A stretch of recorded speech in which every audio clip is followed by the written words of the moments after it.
হ্যাঁ গাইজ, যেটা বলছিলাম যে আমাদের ত্রিপুরা রাজ্যের স্বর্গ এই কুমারঘাট থেকে কমলপুর রোড, যে রোডটা আছে তার মাঝামাঝি স্থানে আসলে পরে দেখতে পাওয়া যায় যে এত সুন্দর আমাদের ত্রিপুরা।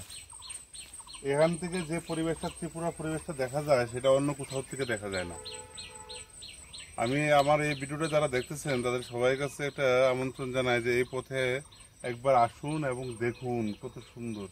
হয়তো এই আগামী কিছুদিন পরে হয়তো কয়েক মাস পরে শীতকাল আসবে, ঘন কুয়াশার কারণে হয়তো এরকম পরিবেশটা দেখা যাবে না যেটা এখন দেখা যায়। যখন আকাশ মেঘ মানে এটা হালকা এই মেঘাচ্ছন্ন ভাব থাকে কিংবা একটু রৌদ্র থাকে, বিভিন্ন সময় এটা বিভিন্ন কত সুন্দর থেকে সুন্দর রূপ বদলায়, দেখতে খুব ভালো লাগে। আমি প্রথমে বলছিলাম এটা ত্রিপুরা স্বর্গ। এই জায়গাটা দেখতে খুব মন ভরে যায়, প্রাকৃতিক সব রকম পরিবেশই এখানে আছে। তো সময় সুযোগ পেলে সবাই আসবেন, এবং দেশে বিদেশে যে ভাইয়েরা বোনেরা আছেন যারা এই ভিডিওটা দেখতেছেন তাদের প্রত্যেককে বলবো তারা যেন এখানে এসে একবার আনন্দ উপভোগ করেন। একদম সম্পূর্ণ নিরাপদ একটা জায়গা।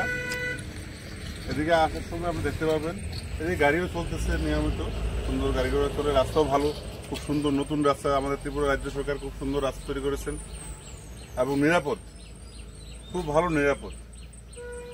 হ্যাঁ, এদিকে যদি দেখতে চান তো দেখতে পারেন।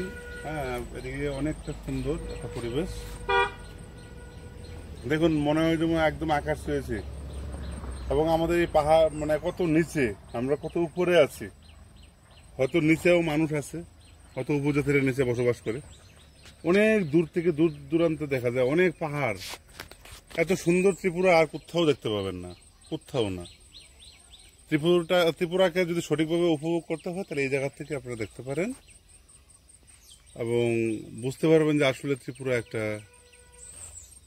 স্বর্গ। আর এটা ত্রিপুরা স্বর্গের একটা নাভিস্থল, যেটা কুমারঘাট থেকে কমল রোড তার মাঝামাঝি স্থানে কত সুন্দর একটা জায়গা, খুব ভালো লাগে দেখতে।